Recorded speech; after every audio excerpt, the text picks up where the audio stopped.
bienvenue. Ici, nous explorons le monde avec calme et curiosité, pour vous accompagner vers un sommeil doux et apaisé. Pensez à vous abonner et à laisser un like dès maintenant, car dans quelques instants, vous serez déjà prêt à dormir. Fermez les yeux, tout commence. Introduction à la tradition de la Livre d'Hénoch. Le Livre d'Hénoch est une œuvre ancienne qui s'inscrit dans le cadre des traditions apocryphes, c'est-à-dire des textes religieux ou spirituels qui ne font pas partie du canon officiel des Écritures, dans la plupart des confessions. Son origine remonte à une période complexe de l'histoire ancienne, où différentes cultures se sont croisées, notamment au Proche-Orient.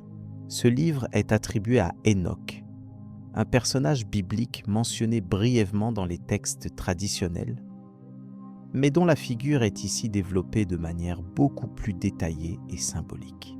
L'importance du livre d'Hénoch ne réside pas uniquement dans son ancienneté ou son lien avec des textes religieux majeurs, mais aussi dans sa capacité à refléter des croyances et des traditions qui étaient en circulation parmi certains groupes de la région. Il propose une vision du monde où les anges jouent un rôle fondamental, mais où ces êtres célestes ne sont pas uniquement des messagers divins bienveillants. Ils sont aussi liés à des phénomènes cosmiques et à des événements terrestres, parfois conflictuels. Le contexte historique de la rédaction du livre d'Hénoch est généralement situé entre les 3e et 1er siècles avant notre ère. Une époque où le judaïsme connaissait de nombreuses transformations. Des groupes divers, parfois marginaux par rapport à l'institution religieuse dominante, utilisaient ces écrits pour exprimer des idées sur le mal, la justice divine, ainsi que sur le destin de l'humanité. Le livre d'Hénoch s'inscrit donc dans une réflexion théologique profonde, bien que ces récits diffèrent souvent de ceux que l'on trouve dans la Bible hébraïque. Une particularité notable de ce texte est sa composition fragmentaire, ce qui laisse envisager une compilation progressive. Les différentes sections abordent plusieurs thèmes. Des récits cosmogoniques, des descriptions des anges déchus, des prophéties apocalyptiques et des visions du jugement dernier. Cette diversité témoigne de la richesse des traditions religieuses antiques, qui ne se laissent pas restreindre par une seule perspective unifiée. Par ailleurs, le livre d'Hénoch est parvenu jusqu'à nous principalement grâce à des manuscrits éthiopiens, ce qui suggère une transmission particulière au sein de l'Église orthodoxe éthiopienne. Cela explique en partie pourquoi cette œuvre reste marginale dans le christianisme occidental. Cependant, des fragments en araméen retrouvés à Qumran au XXe siècle ont révélé la présence de ce texte dans des communautés juives anciennes, renforçant son intérêt pour la compréhension du judaïsme des premiers siècles. Les anges, figure centrale du livre d'Hénoch, sont décrits avec une complexité rarement observée ailleurs. Ils sont à la fois des êtres de lumière et des sources de corruption. Le récit des veilleurs, ces anges qui descendent sur la terre et engendrent des géants, est particulièrement significatif.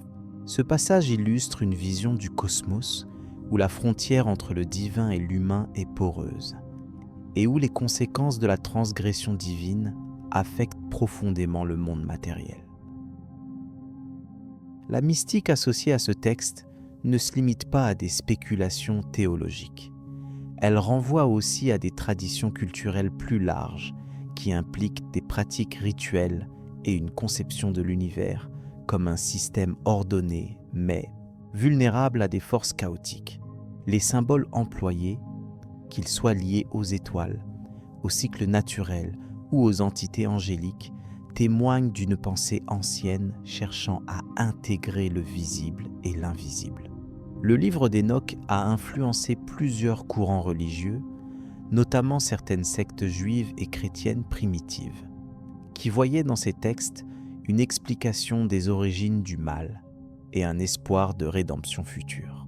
Sa vision dualiste et parfois apocalyptique nourrit une réflexion sur la justice et sur le rôle des humains dans un univers en lutte constante entre forces contraires. Cette dimension morale et cosmique en fait une source importante pour comprendre les mentalités de cette époque. Au-delà de son contexte religieux, l'œuvre est aussi un témoin précieux des échanges culturels dans l'Antiquité. Les thèmes abordés dans le livre d'Hénoch se retrouvent sous des formes diverses dans d'autres traditions venues de Mésopotamie, de Perse ou même de Grèce. Cela montre que le monde ancien connaissait un dialogue entre différentes visions spirituelles qui ont chacune contribué à façonner un imaginaire commun autour des mystères de la vie et de la mort. La transmission de ce texte a été souvent ponctuée de difficultés, en raison de sa nature non canonique et de son contenu parfois jugé hétérodoxe. Néanmoins, sa persistance dans certaines communautés témoigne de sa valeur symbolique et de sa capacité à nourrir une quête de sens au-delà des dogmes fixes. Il constitue ainsi une porte d'entrée vers des modes de pensée plus souples, explorant la frontière entre l'humain et le divin avec nuance et complexité. Le livre d'Hénoch propose donc une vision du monde à la fois cosmologique, morale et mythologique. Il invite à considérer le mouvement des astres comme un langage secret, les actes des êtres célestes comme des événements ayant des répercussions sur l'histoire humaine, et la lutte entre le bien et le mal comme une dynamique intemporelle. Son étude permet d'entrevoir les fondements de certaines croyances dites ésotériques ou mystiques, bien que formulées dans un cadre ancien. En réfléchissant au rôle du livre d'Hénoch dans l'histoire des idées, il apparaît comme un pont entre différentes époques et traditions. Il capte une atmosphère particulière du judaïsme ancien, où les certitudes ne sont pas encore fixées et où un imaginaire riche s'exprime librement.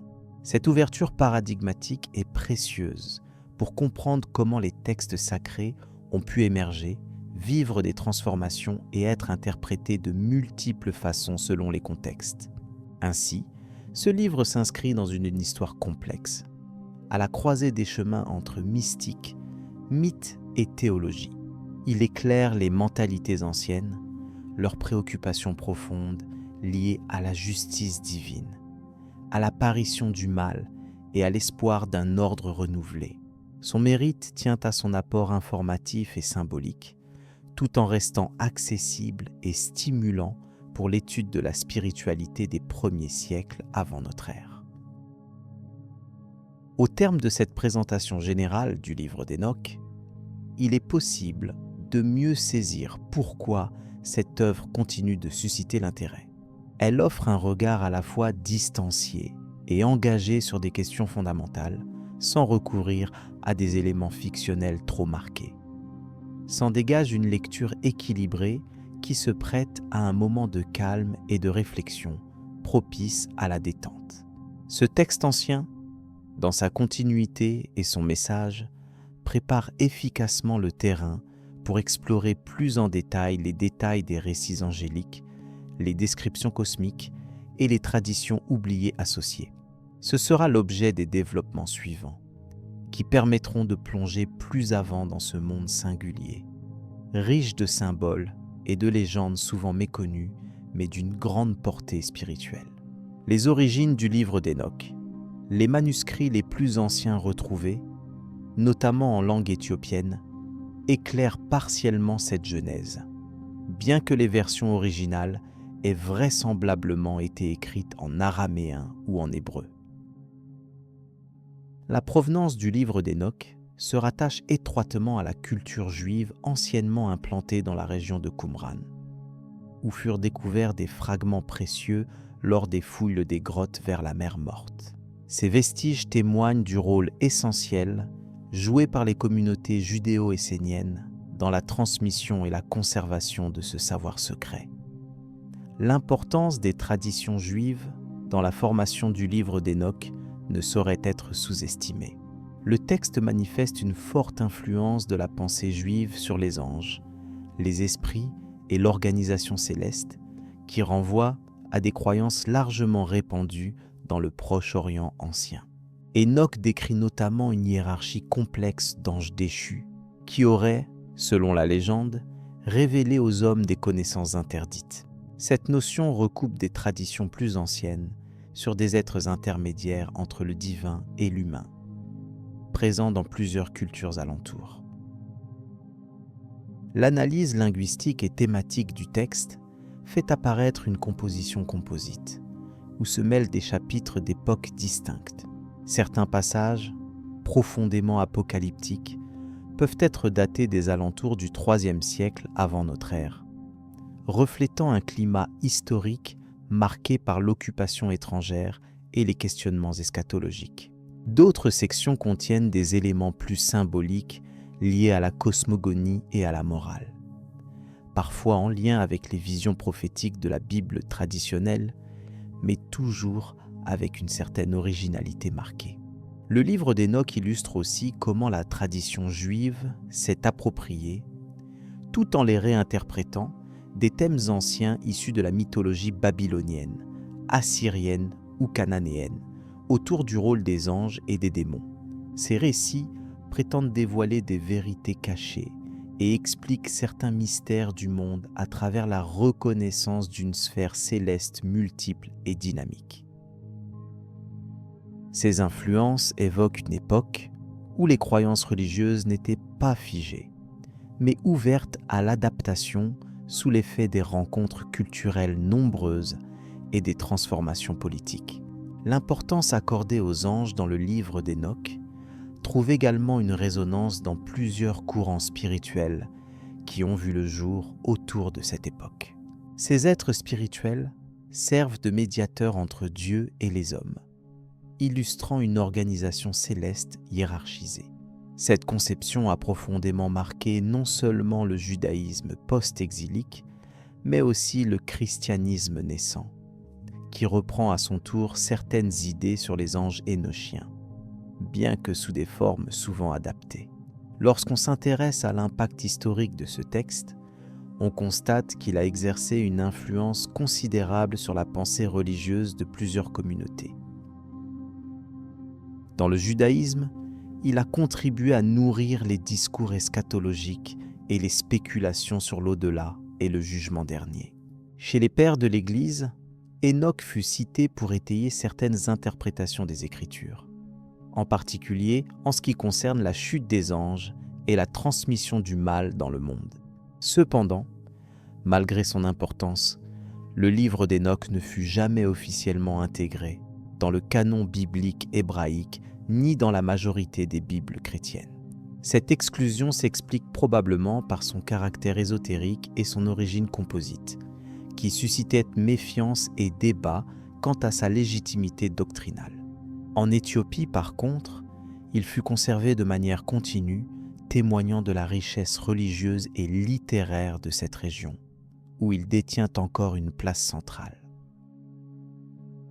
L'étude moderne du livre d'Hénoch bénéficie d'un corpus riche grâce à la découverte des manuscrits de Qumran et aux traductions variées qui ont permis une meilleure compréhension de son contenu. Beaucoup d'universitaires ont tenté de reconstituer le processus d'élaboration du texte et d'identifier ses auteurs possibles, qui restent néanmoins anonymes, probablement des prêtres ou des sages influencés par différentes écoles de pensée. Ces recherches démontrent la complexité de ces écrits et leur rôle dans le carrefour des traditions scripturaires antiques.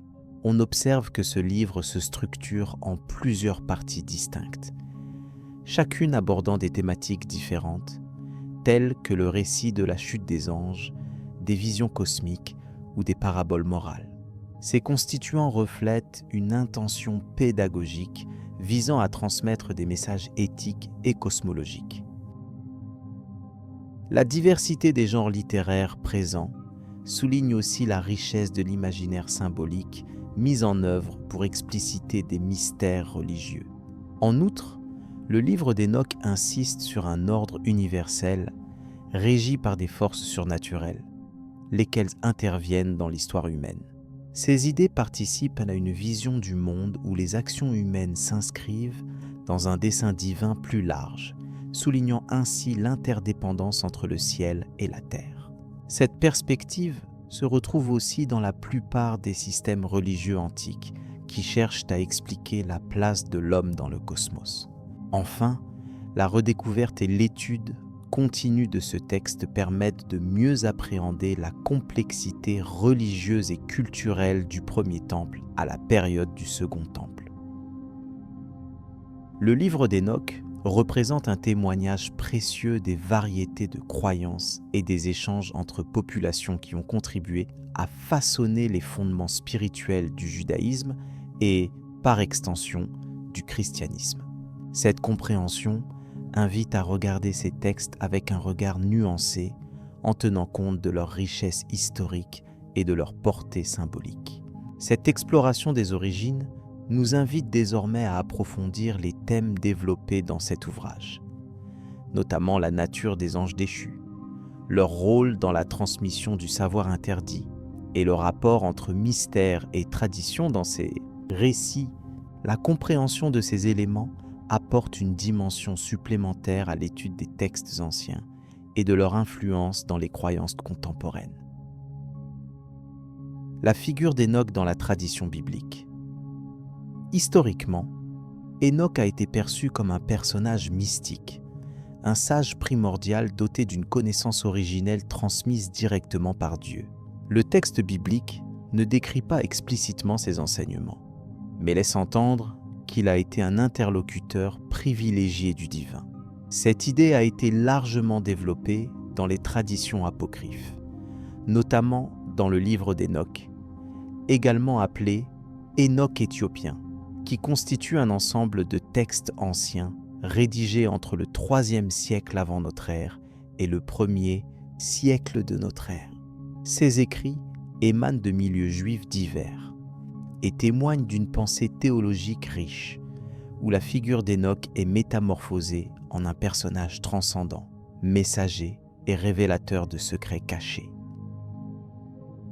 Le livre d'Hénoch, bien que non canonique dans la majorité des confessions chrétiennes, a exercé une influence considérable sur la mystique et la théologie. Il rapporte des visions cosmogoniques, des descriptions détaillées des cieux et des enfers, ainsi que des récits sur les anges, leur chute et leurs interactions avec l'humanité. Hénoch y apparaît comme un guide à travers ces sphères célestes, un intercesseur chargé de transmettre des connaissances interdites et des lois divines. Cette fonction souligne le caractère unique de son rôle, bien au-delà des simples récits historiques, s'inscrivant dans une tradition ésotérique qui cherche à éclairer les mystères du monde et de la divinité. Au cœur de ce récit, les anges tiennent une place centrale. Leur mention dans le livre d'Hénoch offre une perspective originale, notamment par la description des veilleurs, ces anges qui descendent sur la terre, prennent des compagnes humaines et engendrent une race de géants. Ce passage, souvent interprété comme une allégorie des limites franchies entre le céleste et le terrestre, permet d'aborder des thématiques profondes telles que la transgression, la chute morale et la justice divine. Il illustre également une vision ancienne où le cosmos est structuré de manière hiérarchique, les êtres célestes jouant un rôle actif dans le destin des hommes. L'importance de la tradition hénochienne ne se limite pas à sa portée théologique. Elle s'inscrit aussi dans un dialogue continu avec les contextes culturels et historiques. Par exemple, certaines de ces idées ont influencé des courants de pensée apocalyptiques apparus dans le judaïsme du Second Temple, donnant naissance à des réflexions sur la fin des temps, le jugement final et la restauration divine. Ces thèmes trouvent des échos dans plusieurs textes bibliques ultérieurs, ainsi que dans les traditions chrétiennes primitives, soulignant ainsi la complexité et la richesse de l'héritage hénochien. L'aspect symbolique de la figure d'Hénoch renvoie également à des traditions mystiques visant l'ascension spirituelle et la quête de la connaissance sacrée. En tant que prototype du juste enlevé au ciel, il incarne l'idée d'un homme capable de dépasser l'imperfection terrestre pour atteindre un état supérieur.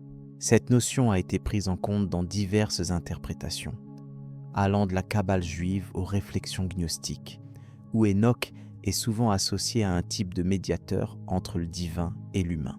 Ce rôle le place au centre d'un réseau d'images et de symboles qui transcendent les frontières religieuses.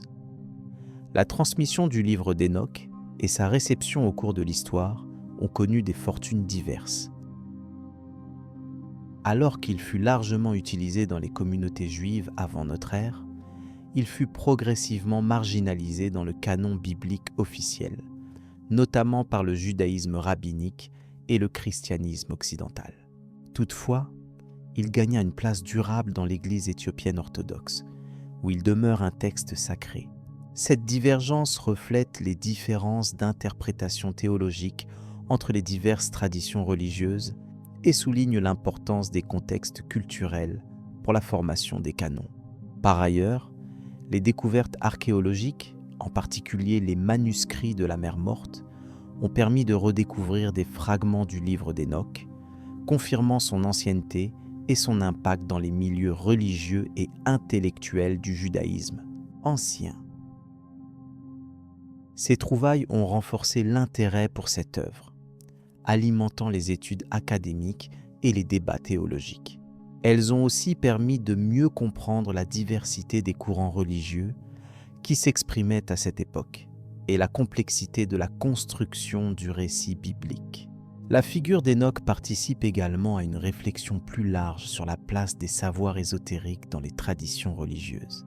Son rôle de révélateur des mystères divins et de chroniqueur des événements célestes illustre l'existence d'une connaissance cachée, réservée à quelques élus ou initiés. Cette idée a traversé les siècles, suscitant fascination et interrogation, et continue d'influencer les recherches sur les origines du mysticisme et des pratiques spirituelles dans le judaïsme et au-delà. Dans la perspective historique, Hénoch témoigne donc d'une tension entre orthopraxie religieuse et spiritualité ésotérique, entre textes canoniques et littérature apocryphe. Cette dualité reflète les dynamiques internes aux communautés anciennes qui cherchaient à définir le rapport entre la loi divine, la connaissance secrète et la révélation progressive.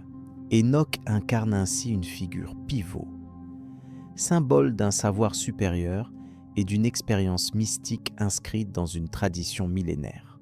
En conclusion, Hénoch représente un exemple remarquable de la manière dont les textes anciens peuvent évoluer et être réinterprétés pour répondre aux besoins spirituels et intellectuels de différentes époques.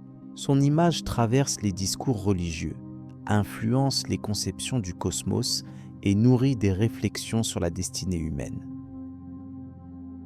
C'est cette continuité historique et cette richesse symbolique qui rendent sa figure particulièrement intéressante pour une lecture attentive et méditative.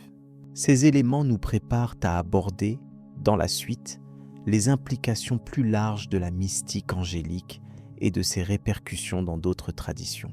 Les anges déchus et leur rôle dans le récit, les récits anciens connus sous le nom de livre d'Hénoch, offrent une perspective unique sur la figure des anges déchus. Un thème central qui traverse de nombreuses traditions mystiques et religieuses. Selon ce texte, ces êtres célestes étaient autrefois des messagers purs, investis d'une grande sagesse et d'une mission divine. Leur rébellion constitua un tournant majeur dans la narration cosmogonique, provoquant des bouleversements importants dans l'ordre céleste et terrestre. La rébellion des anges, souvent désignée sous le terme de chute, est décrite comme l'issue d'un choix délibéré de ces entités célestes. Ceux-ci, tentés par le désir de connaître les secrets cachés ou d'exercer un pouvoir indépendant, violèrent les lois divines en divulguant aux humains des savoirs interdits. Cette transgression entraîne la rupture du lien sacré entre le ciel et la terre. Puisque ces anges brisent leur engagement et s'engagent sur une voie qui les éloigne de la pureté originelle. Les conséquences de cette rébellion sont multiples, affectant non seulement le domaine spirituel, mais aussi l'humanité incarnée dans son existence matérielle. La tradition hénochienne dépeint ces anges déchus non seulement comme des fauteurs de troubles, mais aussi comme des initiateurs d'une connaissance ambivalente, comprenant l'art de la guerre, la métallurgie, l'astronomie et diverses techniques qui influencent profondément la civilisation humaine. Cette ambivalence reflète une tension constante entre lumière et obscurité, savoir et transgression. Il est aussi important de noter que les récits du livre d'Enoch présentent ces anges comme responsables de la naissance des Néphilim, figures mythiques mi-divines, mi-humaines, dont la taille et la puissance transcendaient celles des hommes ordinaires. Ces êtres hybrides incarnent une phase complexe où la frontière entre le divin et l'humain se brouille radicalement, introduisant un élément disruptif dans la création. Le dépassement apparent du cadre naturel engendre ainsi une série de calamités qui affectent l'ensemble de la planète. Le livre d'Enoch accorde une attention particulière au rôle de certains anges déchus principaux, tels que Semjaza et Azazel, chacun étant associé à des actes précis de rébellion et à des domaines spécifiques de corruption sur la terre. Semjaza, figure charismatique de leur révolte, est décrit comme le meneur qui persuade ses compagnons de participer à la transgression collective. Azazel, quant à lui, est lié à l'enseignement des arts guerriers et du commerce des armes, contribuant ainsi à la violence et à la dégradation morale des humains. La mythologie entourant ces figures ne se limite pas à un simple récit de chute. Elle s'accompagne d'une vision cosmologique où la justice divine prévoit la punition de ces anges enchaînés dans un lieu obscur, préparés pour leur confinement éternel. Ce châtiment symbolise la restauration d'un équilibre perturbé et souligne l'importance du respect des ordres cosmiques. Cette idée rejoint des notions similaires présentes dans d'autres traditions, cherchant à expliquer la présence du mal dans le monde.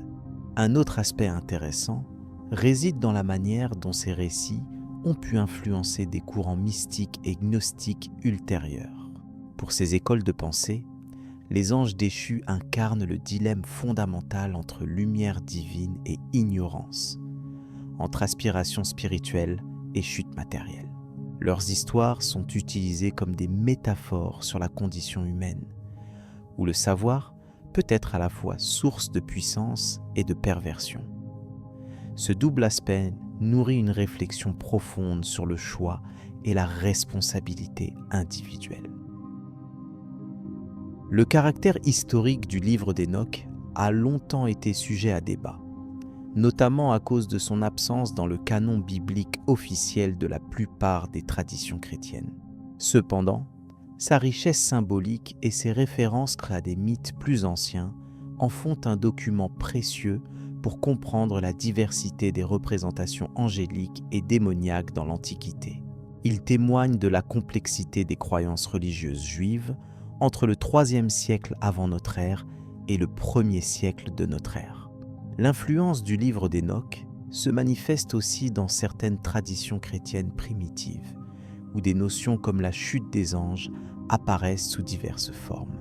Certains écrits apocryphes reflètent des éléments de cette cosmologie énochienne, suggérant une diffusion progressive des idées à travers différentes communautés et territoires.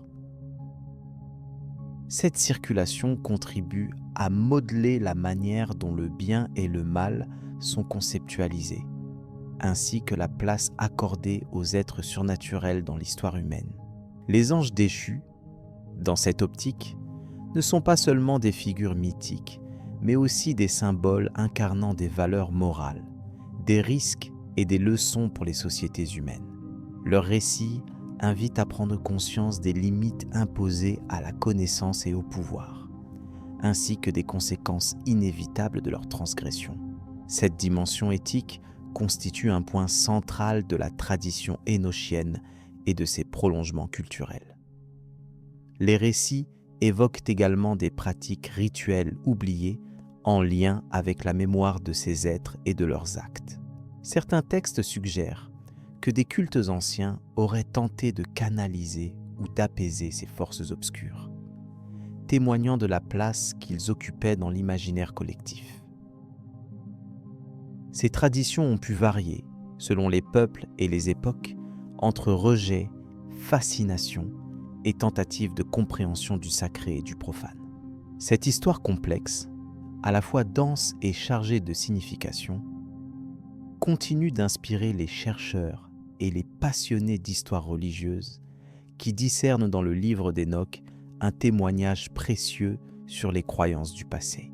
Elle éclaire des aspects méconnus de l'interaction entre le divin et l'humain, entre ordre et chaos. Bref, elle invite à contempler l'équilibre précaire entre l'invisible et le visible dans les récits fondateurs des civilisations. Ainsi se dessine une image nuancée des anges déchus, loin des caricatures monolithiques. Leur rébellion soulève des questions fondamentales sur la nature de l'autorité divine, sur l'origine du mal et sur le processus de connaissance.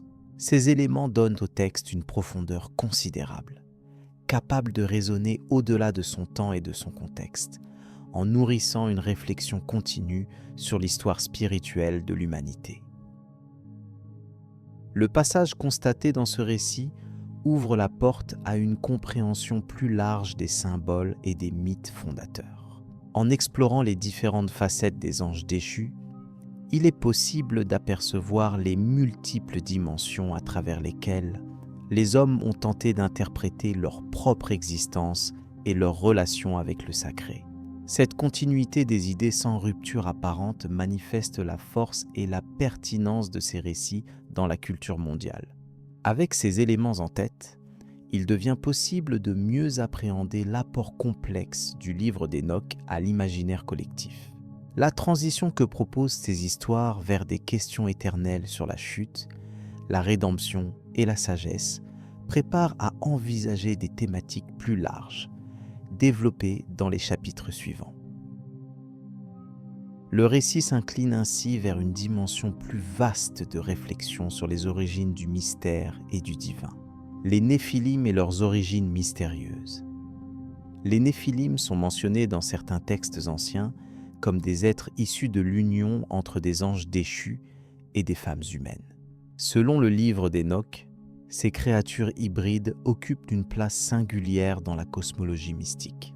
Leur origine fait l'objet de descriptions détaillées qui situent leur naissance dans une période où les cieux et la terre interagissaient d'une manière inhabituelle.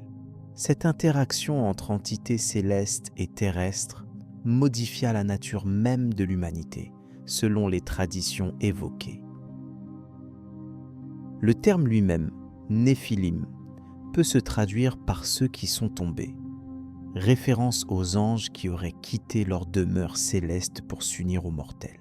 Ce processus d'union est décrit non seulement comme une transgression, mais aussi comme un acte porteur de conséquences profondes pour le monde humain. En effet, ces êtres hybrides détiennent une force et une stature exceptionnelles, souvent interprétés comme des symboles d'une puissance disproportionnée et d'un savoir interdit. Dans le contexte du livre d'Hénoch, l'apparition des Néphilim est liée à la corruption graduelle de l'humanité. Leur présence sur Terre engendre des mutations dans les comportements sociaux et spirituels, se traduisant par une augmentation de la violence et de la dissension. Cette dynamique démontre comment la fusion entre divin et humain a des répercussions tangibles sur l'équilibre entre le monde matériel et le monde spirituel, affectant aussi bien les hommes que les forces cosmiques. Les récits qui mentionnent les Néphilim ne se limitent pas à une simple narration d'événements. Ils insistent également sur la symbolique que ces figures représentent. Ils incarnent l'ambiguïté entre le ciel et la terre, entre la lumière et l'ombre, entre l'ordre établi et le chaos naissant. La dualité de leur nature reflète des tensions intrinsèques dans les croyances anciennes, où la frontière entre le sacré et le profane reste souvent floue et sujette à interprétation. Il est aussi important de noter que ces récits participent à la construction d'une mémoire collective autour des traditions oubliées. Par leur mention dans des manuscrits anciens, les Néphilim attestent d'une époque où les humains tentaient de comprendre les origines du mal, de la connaissance et du pouvoir. Le livre d'Enoch fournit une base à ces réflexions en décrivant avec rigueur le lien entre les entités surnaturelles et l'évolution des sociétés humaines, sans toutefois succomber à des embellissements imaginatifs.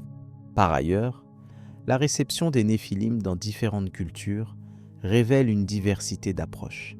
Tandis que certains textes les perçoivent comme des figures de rébellion contre l'ordre divin, d'autres cherchent à expliquer leur existence comme un passage nécessaire vers une connaissance plus profonde des mystères célestes. Cette ambivalence témoigne de la complexité avec laquelle les anciens tentaient d'appréhender des phénomènes relevant autant de la spiritualité que de l'histoire. La dimension mystique des Néphilim est renforcée par la relation étroite qu'ils entretiennent avec les autres figures angéliques du livre d'Enoch.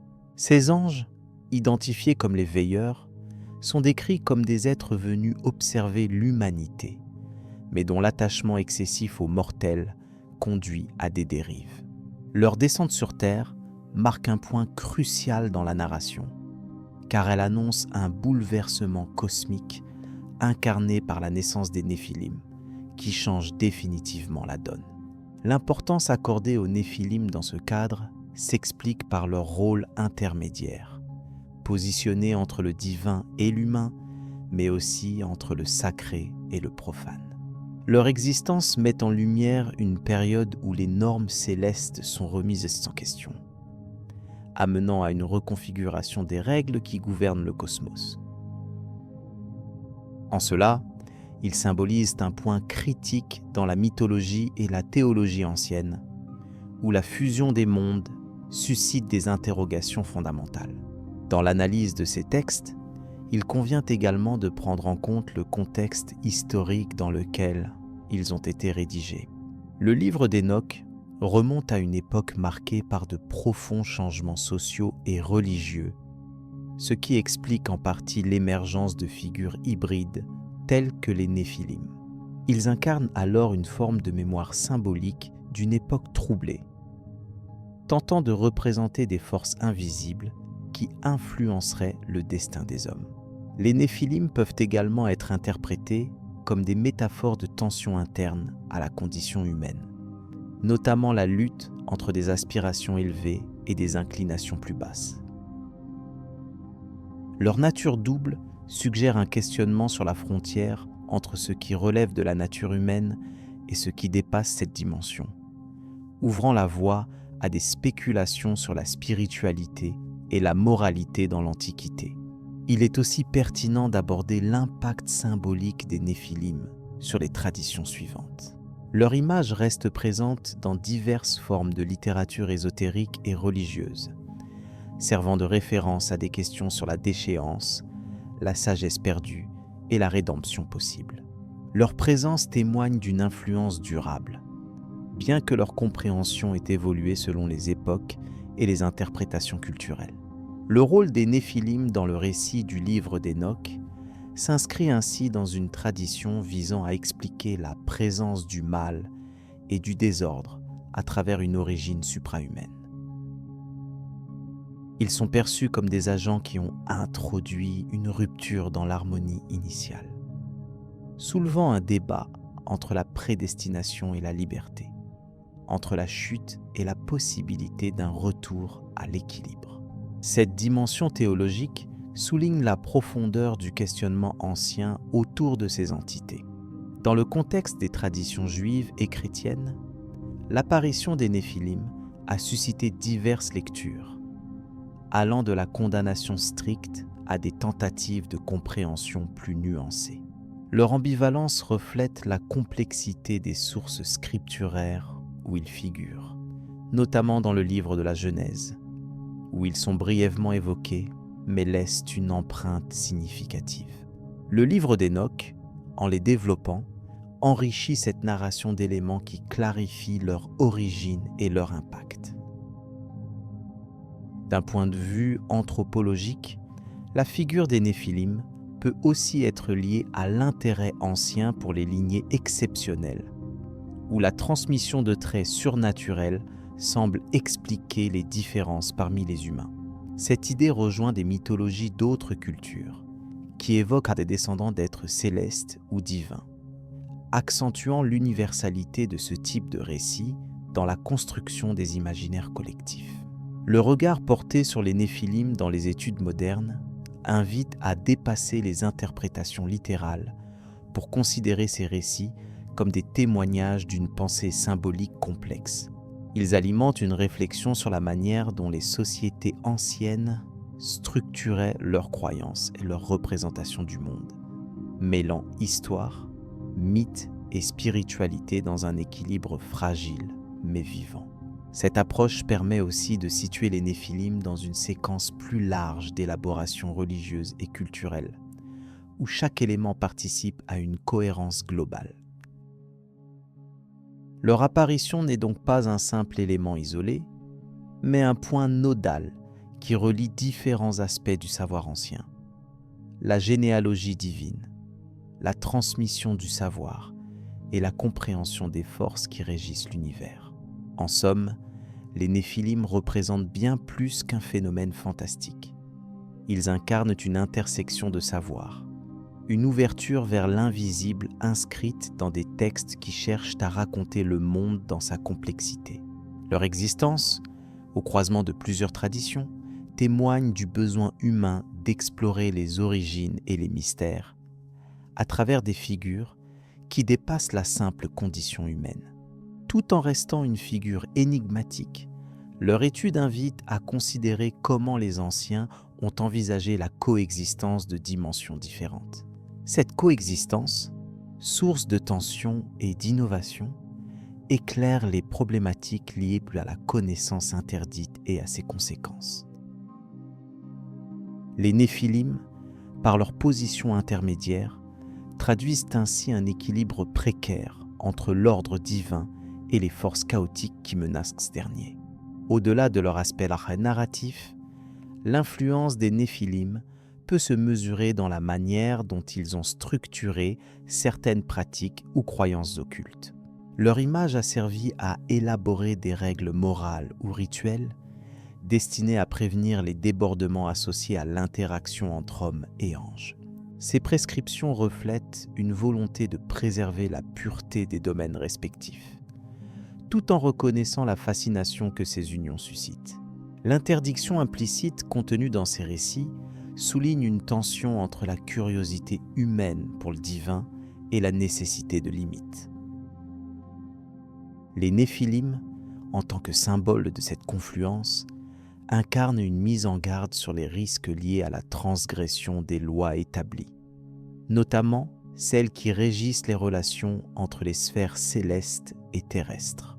L'analyse des textes anciens démontre également que les Néphilim occupent une fonction anthropologique essentielle, celle de catéchiser ou d'expliquer les origines d'un monde marqué par la diversité et parfois le conflit. Leur place dans la genèse mythologique offre un modèle pour interroger les transformations sociales, religieuses et culturelles qui se sont produites au fil du temps dans les sociétés concernées. Dans cette perspective, l'étude des Néphilim permet de comprendre comment se construit un imaginaire collectif fondé sur des expériences symboliques partagées. Il constitue une matrice à travers laquelle se lisent les enjeux fondamentaux de l'humain face à l'inconnu, incarnant à la fois la montée de la transgression et la quête d'une harmonie restaurée. Les facteurs qui ont conduit à l'émergence de cette figure complexe sont à relier à des phénomènes sociaux et religieux, tels que les interactions interculturelles, les transformations doctrinales et les évolutions interprétatives. Le contexte dans lequel les traditions sur les Néphilim se sont développées reflète l'adaptation continue des croyances aux réalités changeantes. En résumé, les Néphilim, dans le cadre du livre d'Hénoch, forment un concept riche et polysémique. Leur analyse révèle une profonde réflexion sur la nature de l'existence et les rapports entre sphères différentes. Cette complexité nourrit encore aujourd'hui l'intérêt pour ces figures, qui continuent à stimuler la recherche et la curiosité contemporaine. Ce parcours permet d'approcher la figure des Néphilim avec un regard éclairé, soucieux de respecter la rigueur des sources, tout en dévoilant la richesse symbolique qu'ils recèlent.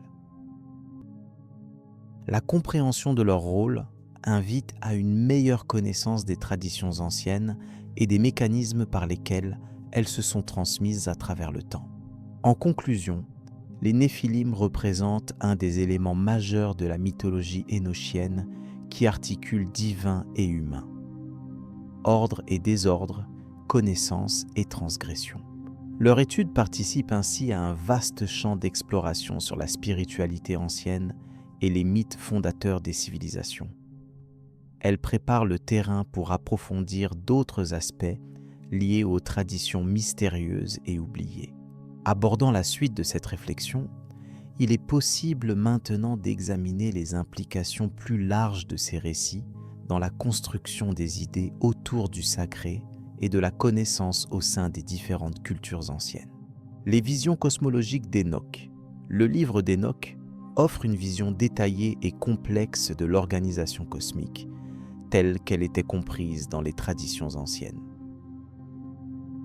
Cette œuvre, souvent considérée comme un texte apocryphe mais riche en symbolisme, décrit un univers structuré selon des niveaux multiples, chacun ayant sa propre fonction et sa propre nature.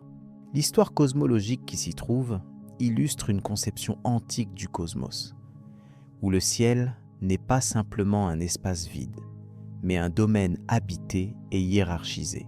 Selon ce texte, les cieux sont divisés en plusieurs parties distinctes, souvent 7, correspondant à des sphères ou des demeures célestes.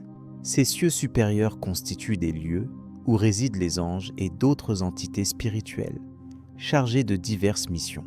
La première couche céleste est décrite comme proche de la Terre, un espace qui contient les éléments atmosphériques et les phénomènes météorologiques. Au-delà, les cieux supérieurs abritent des réalités plus spirituelles et immuables, associées à l'ordre divin. Le livre d'Enoch insiste beaucoup sur le rôle des anges, qui sont présentés comme des intermédiaires entre le divin et le terrestre. Ces êtres célestes ne sont pas seulement des messagers, mais aussi des gardiens des lois cosmiques et des protecteurs des êtres humains. Une partie du texte détaille une classe spécifique d'anges, appelés les veilleurs.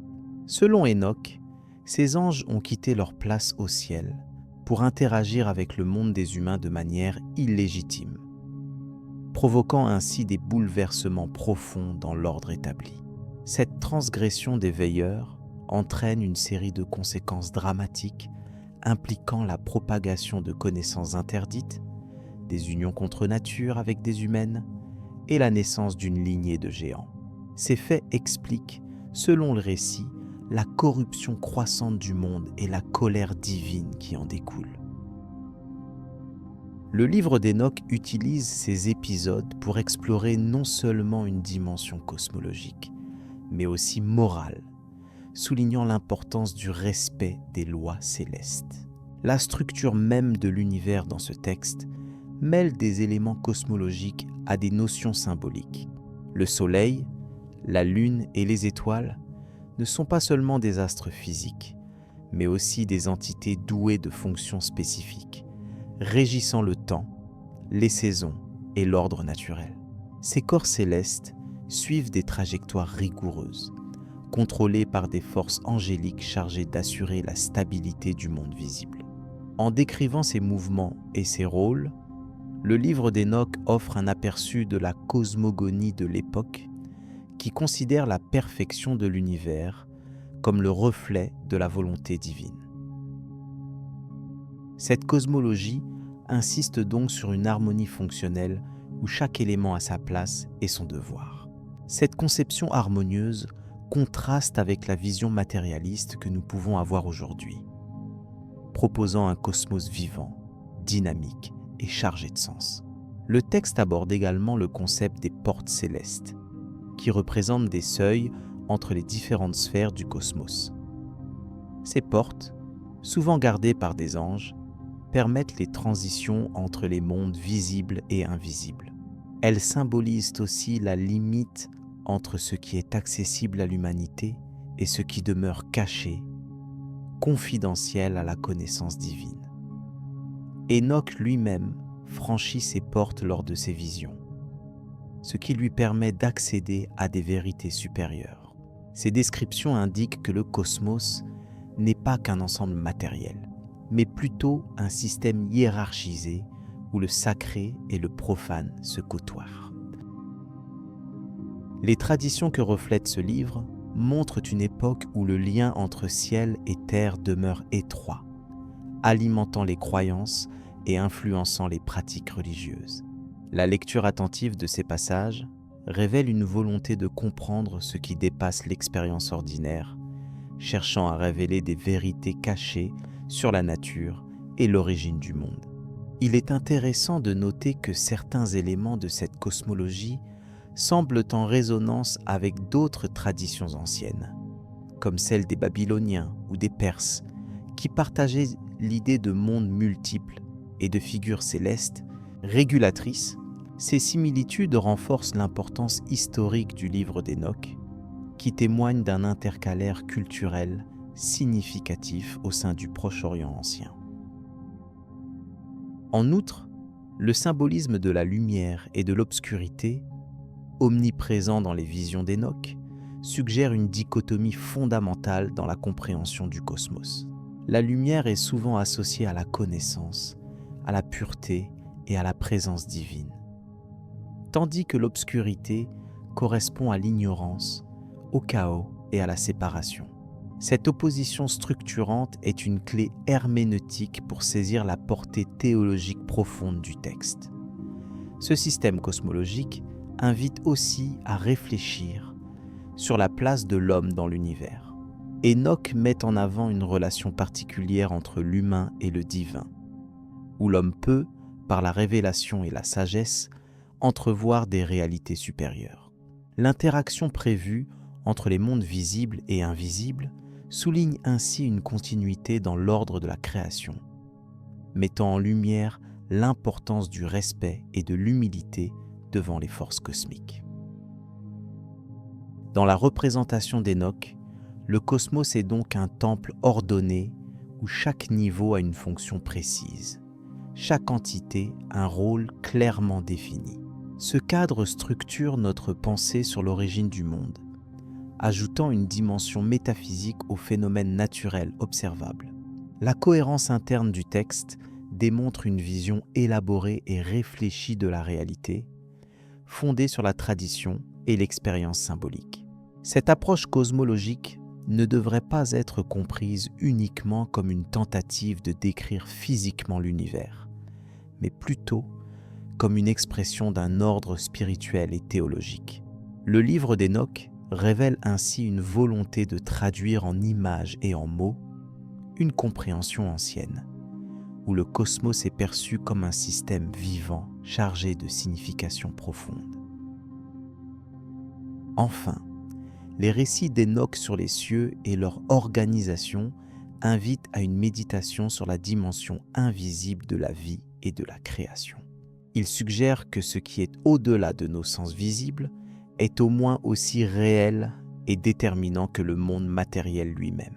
Ce regard sur la structure cosmique ouvre une porte vers une autre manière d'envisager notre existence et notre rapport à l'univers. Cette exploration de la cosmologie énochienne s'achève en posant les bases pour la compréhension des liens entre ciel, terre et être spirituel. Ce panorama invite à approfondir la réflexion sur les traditions oubliées qui nourrissent encore aujourd'hui certains courants de pensée. Elle laisse en suspens la question des pratiques et des rituels qui pourraient s'être inspirés de cette vision, préparant ainsi le terrain pour une étude plus complète des dimensions mystiques et rituelles du livre d'Enoch. L'importance des traditions éthiques dans le texte. L'étude approfondie des enseignements moraux dans le livre d'Enoch révèle une dimension éthique d'une portée remarquable, souvent méconnu dans le panorama des textes anciens. Ce livre, bien que chargé d'éléments mystiques et apocalyptiques, consacre une part importante à la transmission de valeurs essentielles qui façonnèrent les communautés anciennes. Ces valeurs, bien que formulées dans un contexte religieux et symbolique, transcendent le simple cadre spirituel pour s'inscrire dans un ordre social et moral harmonieux, reflet des préoccupations des sociétés judéo-chrétiennes primitives. Les instructions relatives au comportement humain, aux responsabilités individuelles et collectives, ainsi qu'aux notions de justice et de pureté, constituent une trame éthique dense et cohérente.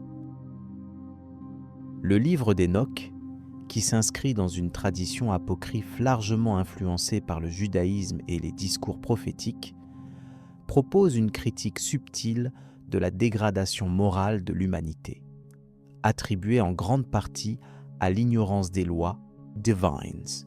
Cette critique se manifeste à travers le récit des anges déchus et de leurs transgressions, symbolisant la rupture entre le ciel et la terre, entre l'ordre sacré et le chaos humain. De cette rupture naît un enseignement clair sur les conséquences des actes immoraux pour l'individu comme pour la société, soulignant le lien entre la sagesse divine et la stabilité sociale. Dans ce cadre, le respect des lois divines apparaît non seulement comme une exigence religieuse, mais aussi comme une condition sine qua non à la coexistence pacifique et au bien-être collectif.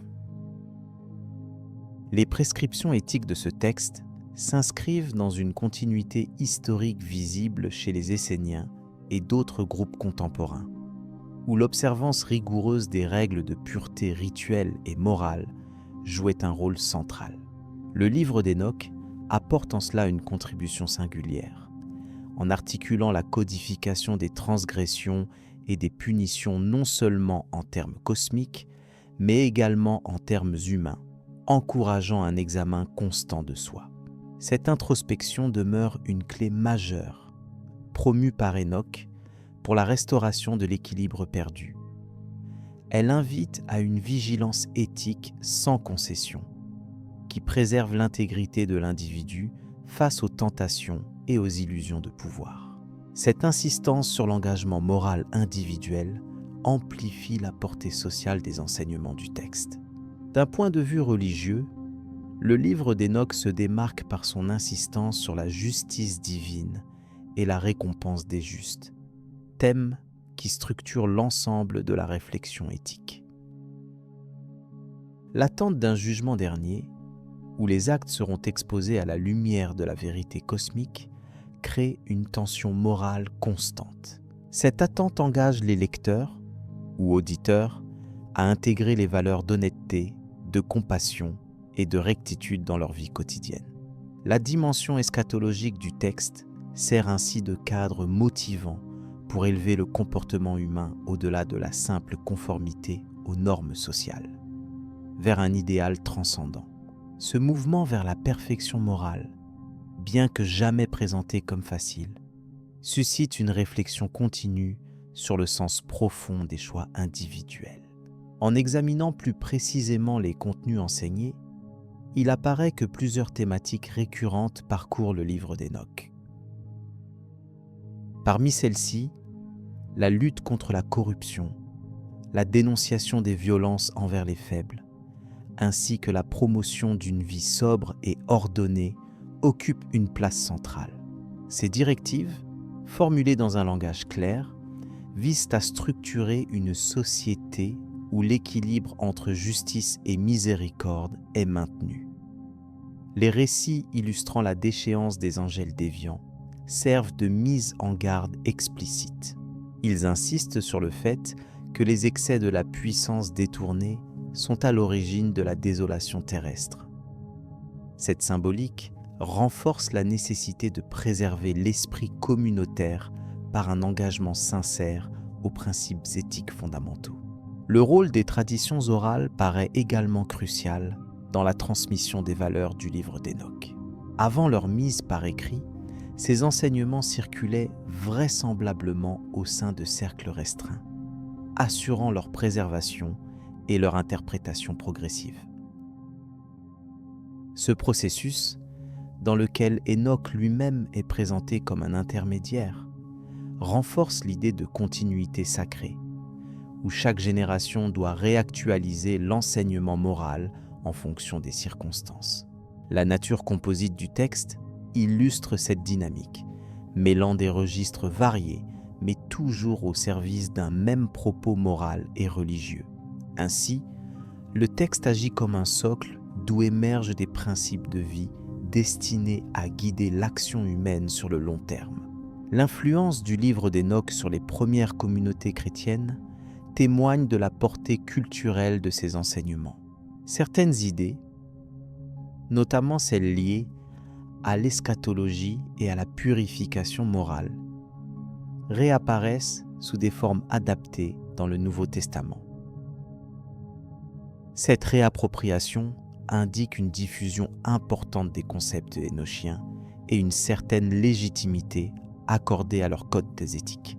Le respect des pratiques prescrites et la vigilance contre les menaces spirituelles sont ainsi intégrés dans une cosmogonie élargie, inscrivant le message d'Enoch dans un dialogue continuel entre différentes traditions religieuses. Cette symbiose souligne le rôle des textes apocryphes dans la construction des identités collectives anciennes. Elle confère au livre d'Enoch une stature particulière dans l'histoire des idées morales. D'un point de vue anthropologique, l'analyse des prescriptions morales d'Enoch illustre la manière dont la religion articule les normes sociales et individuelles. Les valeurs éthiques y sont étroitement liées à une vision du cosmos ordonné, où chaque élément occupe une place définie. La déviation de cet ordre entraîne des conséquences non seulement surnaturelles, mais également tangibles pour le fonctionnement des sociétés humaines. Ainsi, le cadre moral énochien offre des clés pour comprendre les mécanismes de régulation sociale dans les civilisations de l'Antiquité. Ces mécanismes, parfois sévères, ont pour objectif de préserver l'harmonie collective en instaurant des limites claires entre le bien et le mal. C'est cette tension permanente entre liberté et discipline qui sous-tend la force normative du texte. L'ensemble des enseignements présentés dans le livre d'Enoch propose également une éthique de la responsabilité partagée. En effet, la transmission ne repose pas uniquement sur une obéissance passive. Elle engage chaque individu à une conscience active de son rôle dans le maintien de l'ordre établi. Cette responsabilité collective s'exprime par l'exemplarité attendue de certains groupes, souvent désignés comme les gardiens de la pureté ou les intermédiaires entre le divin et l'humain. Leur engagement symbolise la dynamique d'un pacte social fondé sur la confiance mutuelle et la vérité. Ces éléments renforcent la dimension normative du texte, soulignant la nécessité d'une praxis morale constante, même face aux épreuves et aux difficultés du monde extérieur. Dans cette optique, le livre d'Enoch reflète une tradition éthique profondément enracinée dans l'expérience humaine, où la mystique n'est jamais dissociée d'un pragmatisme moral. Le texte ne se limite pas à une théorie abstraite, mais propose des balises claires pour orienter le comportement dans la vie quotidienne. Ce mariage entre idéal spirituel et exigence pratique rappelle l'importance des mots et des actes dans la construction d'une existence saine. La transmission des enseignements moraux énochiens agit ainsi comme un levier pour renforcer la cohésion sociale, assurant que les liens entre individus reposent sur des valeurs partagées et des engagements réciproques. Cette dimension fait du texte un outil précieux pour la compréhension des sociétés anciennes. L'interprétation des symboles contenus dans le livre d'Enoch contribue également à enrichir la portée éthique du discours. Les métaphores relatives à la lumière, aux ombres ou aux éléments naturels participent à une réflexion continue sur la dualité entre vérité et mensonge, ordre et chaos. Cette articulation symbolique structure une pédagogie morale efficace, facilitant la mémorisation et la transmission des principes fondamentaux. De plus, elle établit un lien tangible entre le microcosme humain et le macrocosme divin, où chaque comportement a son écho dans l'univers. Ce système symbolique confère une légitimité supplémentaire aux règles formulées, enracinant la morale dans une réalité cosmique plus vaste et plus sacrée. Le livre d'Enoch montre également l'importance accordée à la purification, non seulement rituelle, mais aussi éthique et spirituelle. Cette triple dimension souligne que la purification ne saurait être réduite à un simple acte extérieur, mais exige un renouvellement profond de l'être. Cette perspective encourage une démarche intérieure sincère, soulignant la nécessité d'une transformation authentique plutôt que d'un conformisme superficiel. En outre, la purification agit comme un moyen de se rapprocher du divin, favorisant une meilleure compréhension de la volonté sacrée et un renforcement de la foi. Cette approche complète, mêlant action et intention, clarifie le rôle central de la discipline morale dans le rapport entre l'homme et le sacré. Les valeurs promues par le livre d'Enoch apparaissent inévitablement en tension avec certains aspects du monde matériel et de la vie quotidienne. Le texte invite à un discernement constant vis-à-vis des tentations liées au pouvoir, à l'orgueil et à la domination. Cette vigilance contraint à une remise en question permanente des motivations et des objectifs personnels. La nécessité d'une éthique rigoureuse, loin d'être pesante, s'inscrit dans une logique de survie spirituelle et sociale. En effet, le non-respect des lois divines ne s'apparente pas seulement à un manquement individuel, mais à une menace pour la totalité du tissu communautaire. Cette conception holistique renforce l'idée d'un lien profond entre spiritualité et organisation sociale. En conclusion, l'importance centrale des traditions éthiques dans le livre d'Enoch réside dans leur capacité à mobiliser l'ensemble des acteurs sociaux autour d'un code moral intégrateur. Les règles, les récits et les symboles forment un ensemble cohérent, destiné à préparer les communautés à affronter les difficultés existentielles et spirituelles. La portée de ces enseignements dépasse largement le cadre du texte lui-même, influençant durablement la pensée religieuse et sociale. Ce socle éthique, souvent oublié ou éclipsé par les aspects plus spectaculaires du récit, mérite une attention renouvelée pour comprendre la richesse des traditions anciennes. La transmission de ces valeurs s'inscrit ainsi dans une dynamique de préservation et d'adaptation qui dialogue avec les exigences du temps présent. Cette exploration prépare naturellement à l'examen des implications plus larges des mystères et des figures angéliques dans l'évolution des croyances humaines. Les influences du livre d'Enoch dans la culture judéo-chrétienne.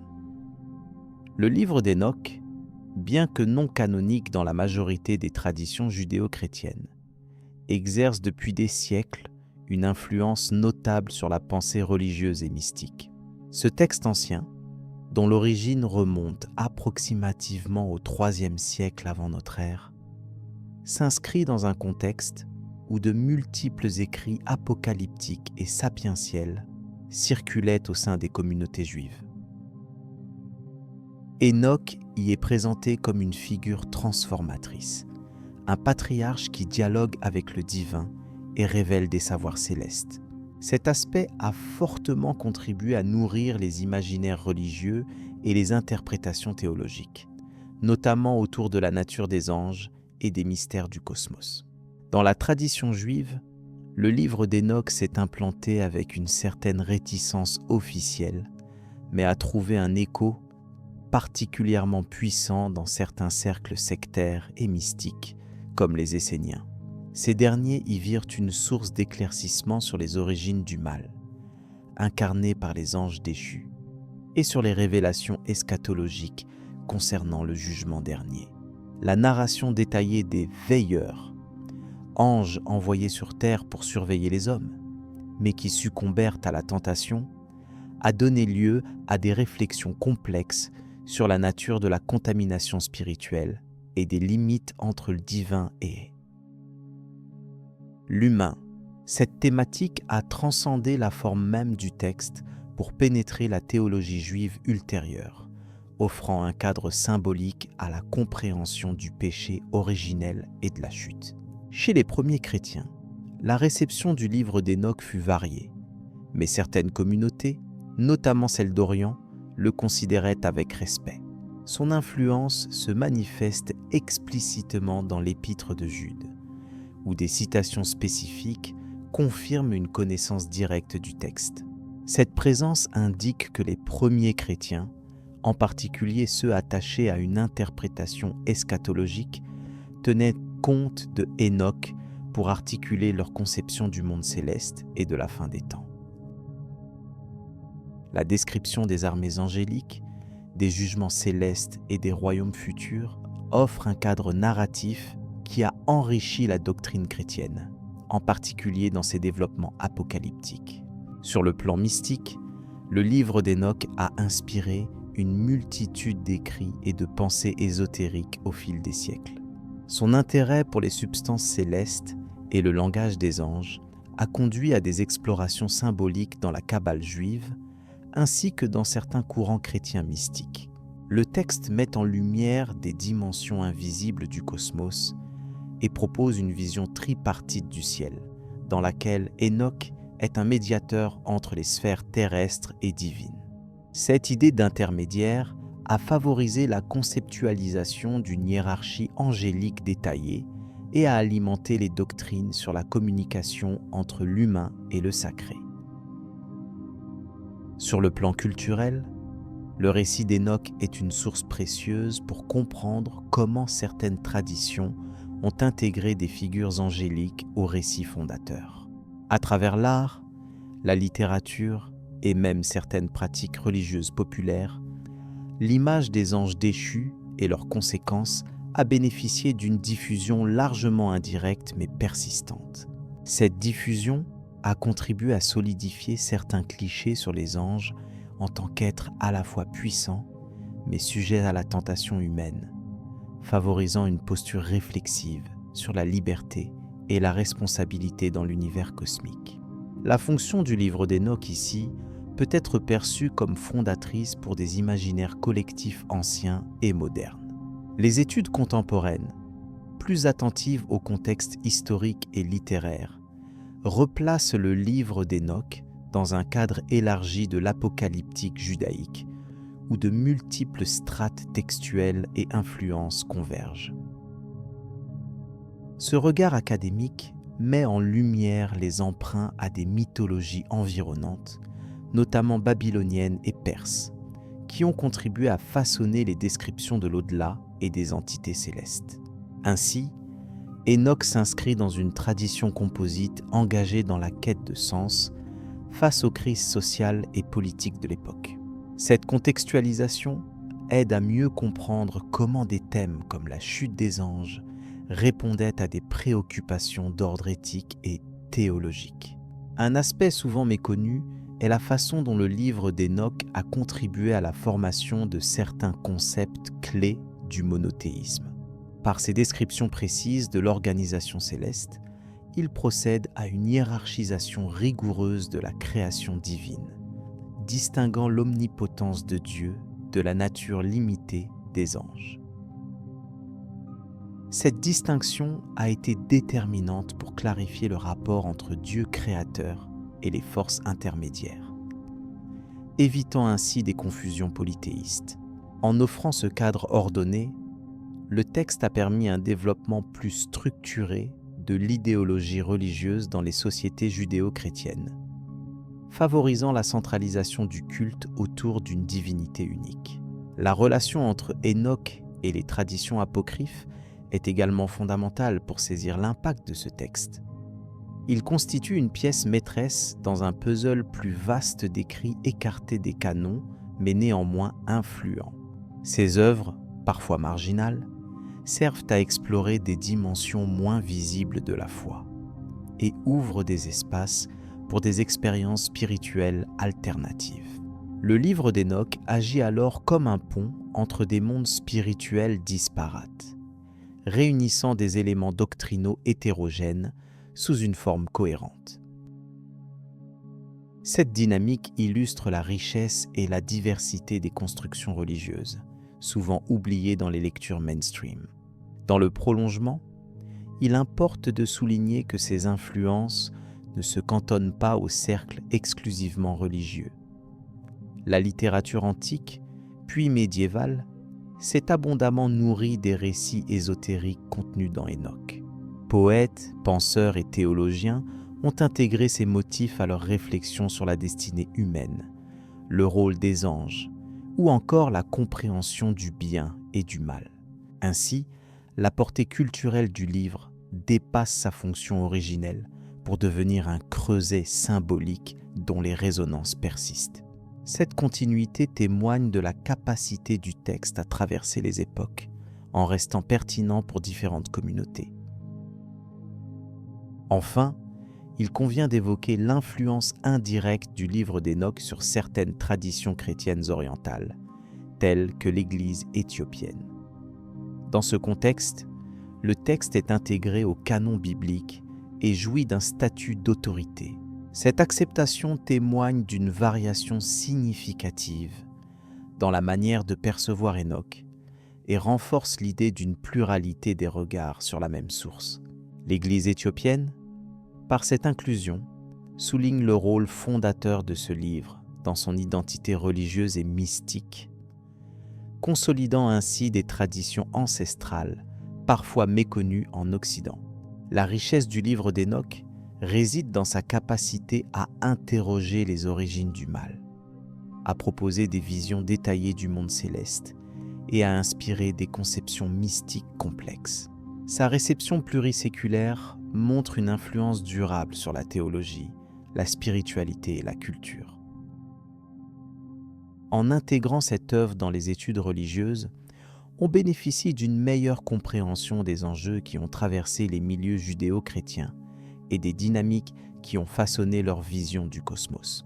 Cette exploration invite à poursuivre l'analyse des textes connexes et à approfondir la réflexion sur les racines mystiques et doctrinales qui subsistent aujourd'hui. La transition vers la prochaine thématique permettra d'approfondir les liens entre Hénoch et les autres écrits apocryphes, en éclairant leurs similitudes et divergences. La réception et les critiques au fil des siècles. La réception du livre d'Hénoch à travers les siècles présente un parcours complexe, marqué par une fascination persistante ainsi que par une exclusion notable de la plupart des canons religieux. Originellement prisé dans certaines communautés juives anciennes, ce texte apocryphe a suscité autant d'intérêt que de controverses en raison de son contenu singulier et de son caractère mystique. Son message, centré sur les anges déchus, des mystères célestes et des traditions oubliées, a capté l'attention de nombreux penseurs, tout en provoquant un scepticisme accru parmi les autorités ecclésiastiques. Le livre d'Hénoch fut particulièrement apprécié dans certaines branches du judaïsme du Second Temple, où il offrait une explication aux origines du mal par la transgression d'anges qui se seraient unis aux femmes humaines. De cette alliance auraient découlé des géants et des esprits malins, ce qui justifierait en partie les calamités terrestres. Cette perspective fut à la fois enrichissante et dérangeante car elle introduisait un système cosmologique complexe comprenant des hiérarchies angéliques, un jugement divin rigoureux et une vision eschatologique avancée. Malgré son succès initial, le livre d'Hénoch ne fut jamais intégré au canon officiel du judaïsme rabbinique. Ce rejet s'explique en partie par le contenu jugé trop ésotérique et par les divergences théologiques qu'il engendrait. Les autorités rabbiniques préféraient s'en tenir aux écritures hébraïques reconnues, aux prophètes et aux textes législatifs. Le livre d'Hénoch, en mêlant vision apocalyptique et tradition apocryphe, représentait une rupture avec cette orthopraxie stricte qui allait définir la religion juive classique. Au sein du christianisme primitif, le livre d'Hénoch joua un rôle plus ambigu. Certaines communautés chrétiennes, notamment éthiopiennes, l'adoptèrent comme un texte sacré, reconnaissant son apport sur les anges et la fin des temps. Il fut d'ailleurs largement diffusé en copte et éthiopien, ce qui explique son existence presque exclusivement dans ces langues aujourd'hui. En même temps, la majorité des églises chrétiennes rejetèrent ce livre, considérant qu'il contenait des éléments non conformes à leur doctrine ou sujets à des interprétations hétérodoxes. Les pères de l'Église, tels qu'Irénée ou Tertullien, citèrent le livre d'Hénoch dans leurs écrits, témoignant de sa circulation et de son influence. Cependant, au fil du temps, les autorités ecclésiastiques entreprirent un travail rigoureux de canonisation qui excluait graduellement ce texte. Ces décisions furent motivées autant par des critères théologiques que par des enjeux politiques liés à l'unification des dogmes. Le livre d'Hénoch devint ainsi un paria scriptural, circulant en dehors des cercles officiels et souvent associé à des courants considérés comme marginaux ou ésotériques. Cette exclusion ne signifia pas pour autant une disparition complète. Au Moyen Âge, les manuscrits du livre d'Hénoch furent conservés précieusement dans des monastères éthiopiens, perpétuant une tradition religieuse longtemps isolée du monde occidental. Ce n'est que plus tard, avec les découvertes archéologiques modernes, notamment les manuscrits de la Mer Morte, que le savoir sur ce livre mythique fut relancé. Ces documents ont confirmé l'existence ancienne et la diversité des versions de ce texte, apportant un nouvel éclairage critique sur sa place dans l'histoire des religions. Les débats érudits autour du livre d'Hénoch sont multiples et variés. Certains spécialistes reconnaissent son importance historique en tant que témoin des croyances apocalyptiques d'un judaïsme ancien, tandis que d'autres questionnent son authenticité ou la cohérence de ses doctrines.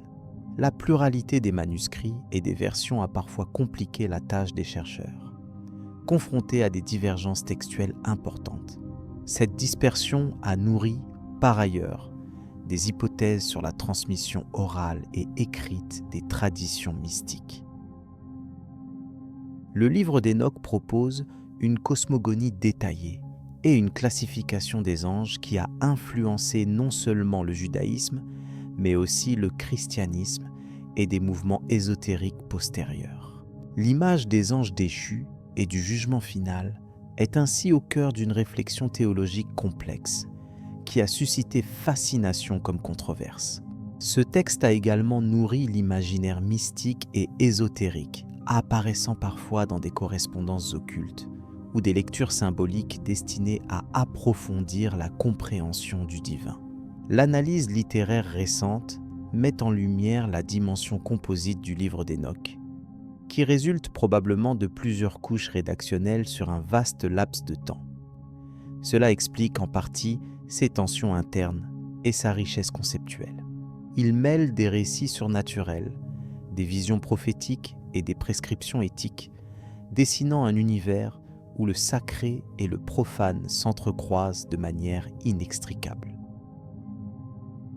Cette complexité a contribué à conférer au texte un statut ambivalent, difficile à classer dans un cadre religieux unique. Une autre raison de l'exclusion du livre d'Hénoch réside dans son traitement du rôle des anges, qui dépasse souvent les enseignements bibliques classiques, remettant en question la relation traditionnelle entre Dieu, les anges et l'humanité. Sa narration explicite des transgressions angéliques et de leurs conséquences a pu être perçue comme problématique par les autorités religieuses, qui cherchaient à préserver une image ordonnée et harmonieuse du cosmos divin. Cette tension conceptuelle est une clé pour comprendre les résistances au niveau théologique. Le livre d'Hénoch n'en demeure pas moins un document fondamental pour saisir les croyances apocalyptiques qui traversèrent plusieurs phases de développement au sein du judaïsme et du christianisme primitif. Il témoigne d'une époque où les questions sur le mal, la justice divine et la fin des temps étaient au cœur des préoccupations spirituelles. Sa richesse narrative et doctrinale, bien que marginalisée officiellement, continue d'alimenter le travail des historiens des religions, des théologiens et des philologues. En résumé, la réception historique du livre d'Hénoch est caractérisée par une reconnaissance initiale, suivie d'une mise à l'écart progressive liée à des divergences théologiques et à des choix institutionnels. Sa conservation dans certaines traditions minoritaires et sa redécouverte à l'époque moderne ont permis de renouveler l'intérêt pour cet ouvrage singulier. Il occupe aujourd'hui une place à la fois ambiguë et fascinante dans le panorama des textes religieux anciens, reliant les notions d'ange, de mystère et de tradition oubliée dans une trame narrative complexe. Ce travail d'analyse et de réévaluation s'inscrit dans une dynamique où l'histoire des idées et des formes de spiritualité se déploie au-delà des classifications rigides. Le livre d'Hénoch, en tant que vestige d'un imaginaire ancien et pluriel, invite ainsi à une relecture attentive et à une ouverture critique, préparant le terrain pour la réflexion sur les traditions ésotériques héritées et leur impact sur la conscience religieuse contemporaine. Cette considération conduit naturellement à explorer les diverses interprétations modernes et leurs implications, ouvrant la voie à une compréhension enrichie des récits mystiques et des symboles angéliques qui suivra. Le symbolisme mystique dans le livre d'Hénoch. Le livre d'Hénoch constitue une source ancienne fascinante qui offre un aperçu des croyances et symbolismes propres à une époque qui précède de plusieurs siècles les textes canoniques les plus connus. En abordant cette œuvre, il est essentiel de considérer son rôle dans le contexte culturel et religieux du judaïsme apocryphe, à une période où les idées concernant le divin, les anges et le cosmos se cristallisaient sous des formes variées. Ce texte, souvent perçu comme une sorte de lien entre la tradition orale et l'écrit sacré, se démarque par la richesse de ses images symboliques qui ont perduré dans diverses interprétations mystiques. Les figures angéliques occupent une place majeure dans ce texte. Elles ne sont pas de simples messagers de Dieu, mais plutôt des entités dotées de fonctions complexes, parfois transcendantes, parfois transgressives. Le livre d'Hénoch décrit ainsi des veilleurs, ces anges surveillants qui descendent sur terre et interfèrent avec les affaires humaines, provoquant des mutations dans l'ordre naturel et social. Cette thématique reflète une préoccupation ancienne relative à l'ordre cosmique et à la frontière entre le sacré et le profane. Le symbolisme lié à ces êtres souligne l'équilibre précaire entre lumière et obscurité, loi divine et chaos. L'un des motifs récurrents dans le récit est celui de la chute, laquelle véhicule une double charge symbolique. D'une part, elle illustre la perte d'état originel, la déchéance d'une condition pure ou divine vers une condition inférieure, marquée par le péché ou la transgression. D'autre part, la chute ouvre une perspective sur la nature humaine et ses limites intrinsèques, ainsi que sur la possibilité de rédemption. Dans la structure du texte, cette idée se manifeste à travers la narration des veilleurs corrompus, dont l'action provoque le désordre sur terre, jusqu'à l'intervention divine destinée à restaurer l'harmonie. Le symbolisme cosmologique représente un autre aspect fondamental dans le livre d'Hénoch.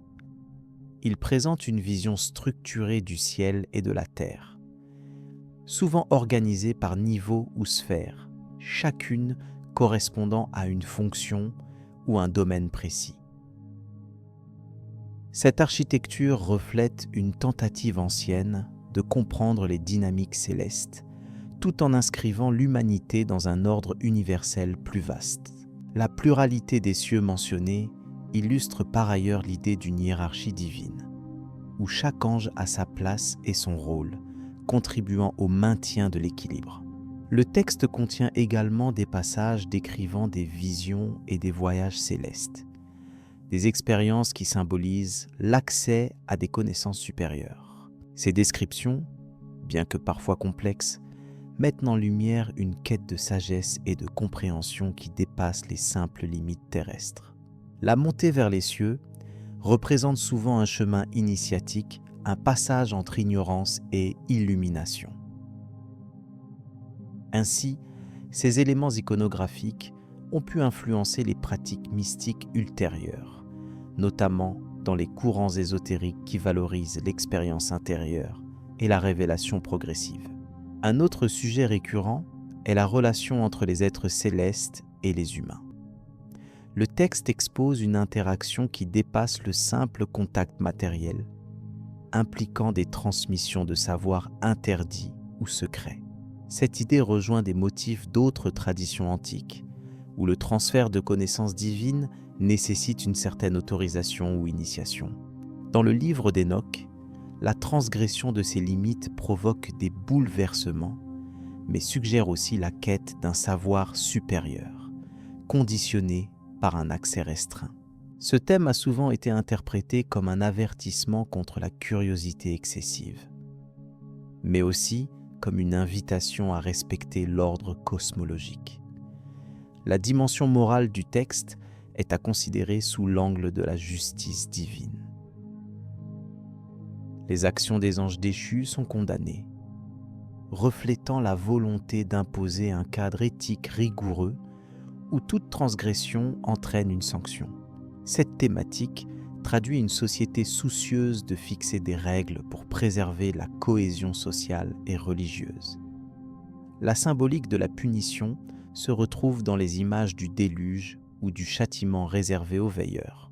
Ces récits fonctionnent comme des métaphores de purification, visant à rétablir un état originel de pureté et d'ordre. Un point sérieux concerne les traditions orales et écrites qui ont pu alimenter la composition du livre d'Enoch.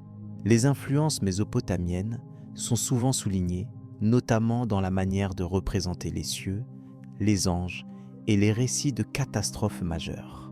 L'étude comparative révèle que ces symboles étaient porteurs d'un sens religieux et social partagé dans plusieurs cultures anciennes.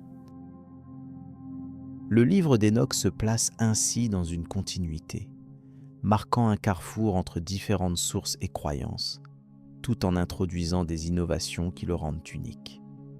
L'importance accordée à la lumière dans le texte n'est pas à négliger. Elle n'est pas seulement une donnée physique, mais renvoie à la connaissance, à la présence divine et à la pureté. La lumière devient un élément fondamental pour distinguer le sacré du profane, l'angélique de l'humain. Cet aspect éclaire certains passages qui insistent sur la révélation et la purification, faisant de la lumière un symbole central dans la théologie ésotérique propre au livre d'Enoch. Enfin, le rôle du livre d'Enoch dans la formation de traditions mystiques ultérieures mérite une attention particulière. Bien que rejeté dans le canon officiel de plusieurs religions, il a exercé une influence notable dans la littérature apocryphe et dans certaines branches du christianisme oriental et éthiopien. Sa portée symbolique a aussi nourri des courants ésotériques qui recherchaient dans ces textes anciens les clés d'une compréhension cachée du divin. Cet héritage souligne la pertinence continue du livre, non seulement comme document historique, mais aussi comme source d'inspiration spirituelle. Ainsi s'achève cette analyse visant à mettre en lumière les éléments symboliques majeurs du livre d'Enoch, en restant fidèle à une approche académique modérée, exempte d'interprétation excessive. La richesse du texte réside dans sa capacité à évoquer des idées complexes par le biais de symboles suffisamment ouverts pour susciter la réflexion sans imposer de conclusion définitive. Ce panorama prépare à présent un examen plus approfondi des traductions et des variations textuelles qui suivront. Le mystère entourant la transmission et la transmission du livre d'Enoch présente une complexité notable, due aux nombreuses vicissitudes que ce texte a rencontrées tout au long de son histoire. Originaire probablement de la période intertestamentaire, ce manuscrit a d'abord circulé sous une forme orale avant d'être fixé par écrit dans des langues diverses. Ces processus de transcription et de traduction ne se sont pas déroulés sans altération, donnant lieu à une succession de versions dont la cohérence et l'exactitude posent question. L'examen des manuscrits disponibles révèle que certains passages ont été modifiés soit par des copistes bien intentionnés, visant à rendre le texte plus accessible, soit par des erreurs involontaires liées aux limites matérielles de la reproduction manuscrite. Ces phénomènes influent significativement sur la compréhension contemporaine du contenu énochien et nécessitent une approche critique pour discerner le fond du superflu. Les premiers témoins écrits du livre d'Enoch se trouvent dans des manuscrits en araméen issus des découvertes de Qumran. Ces fragments datés approximativement du IIe siècle avant notre ère offrent une version partielle du texte, mais d'une importance capitale pour la recherche. Le fait qu'ils soient fragmentaires complique toutefois la reconstruction intégrale de l'ouvrage originel. L'existence simultanée de versions en guèze, la langue liturgique éthiopienne, a permis de conserver une version presque complète du livre d'Enoch, même si cette traduction soulève des questionnements quant à la fidélité du rendu. En effet, la transmission via l'éthiopien a intégré une filtration culturelle et religieuse propre à l'Église orthodoxe d'Éthiopie, ce qui modifie parfois le sens de certains passages. Ce décalage linguistique et culturel entre le prototype araméen et la version guèze complique ainsi la tâche aux spécialistes qui tentent d'élucider le sens originel. Outre le guèze et l'araméen, d'autres versions en grec ancien et en latin ont été utilisées par diverses communautés au cours des siècles. Ces traductions secondaires, souvent imprécises ou incomplètes, sont davantage des témoins de la réception du texte que des sources directes fiables. Elles révèlent néanmoins comment les idées contenues dans le livre d'Enoch ont circulé selon les contextes géographiques et temporels variés. Ces traductions ont parfois soudainement émergé dans des corpus chrétiens, où le livre d'Enoch a été utilisé comme référence apocryphe pour renforcer certaines doctrines. Cependant, la réinterprétation théologique exercée sur le texte par ces communautés influencerait la manière dont le manuscrit a été copié et transmis. La coexistence de plusieurs traditions manuscrites a provoqué la multiplication de variantes de lecture que les chercheurs s'efforcent aujourd'hui de classer et d'analyser. Les différences portent parfois sur des détails précis, d'autres fois sur des concepts majeurs, tels que la nature des anges déchus, les mécanismes cosmiques ou encore les prophéties évoquées. Pour reconstituer au plus près la forme primitive, une méthode critique s'appuie sur une comparaison rigoureuse des différentes sources et privilégie les lectures qui apparaissent les plus cohérentes historiquement et linguistiquement. Ces investigations montrent que le livre d'Enoch n'est pas une œuvre homogène, mais plutôt un condensé de traditions multiples, éditées au fil du temps. Le travail des philologues et historiens est également d'identifier l'influence des traditions voisines sur le texte. Le livre d'Enoch témoigne en effet de dialogues implicites avec la littérature mésopotamienne, babylonienne et israélite, intégrés par des agents culturels en contact avec un monde religieux pluriel. Ainsi, certains éléments de mythologie et de cosmologie retenus dans l'ouvrage traduisent une hybridation qui répond à des enjeux théologiques spécifiques. Cette complexité contextuelle contribue à la difficulté d'une lecture unifiée et pousse à considérer le livre non pas comme un document figé, mais comme une production mouvante, reflet de groupes et d'époques variées. Par ailleurs, les conditions mêmes de transmission manuscrite introduisent des erreurs physiques et intellectuelles. L'encre qui s'efface, les pages manquantes, les glissements de mots, les homophonies dans les langues anciennes sont autant d'obstacles matériels face auxquels chaque copie est un défi. De telles contraintes techniques ajoutent un poids supplémentaire à l'effort d'exégèse pour distinguer entre un témoignage authentique et une reconduction erronée. L'utilisation de technologies modernes, notamment la spectrométrie et la numérisation des fragments, offre néanmoins aujourd'hui des outils précieux pour une meilleure conservation et un examen approfondi.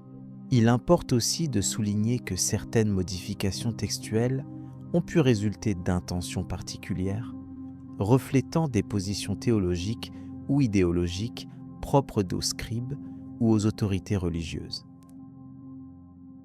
Par exemple, la suppression de passages pouvant heurter une doctrine dominante ou la réinterprétation tendant à valoriser certains aspects de la spiritualité ont façonné une réception différenciée.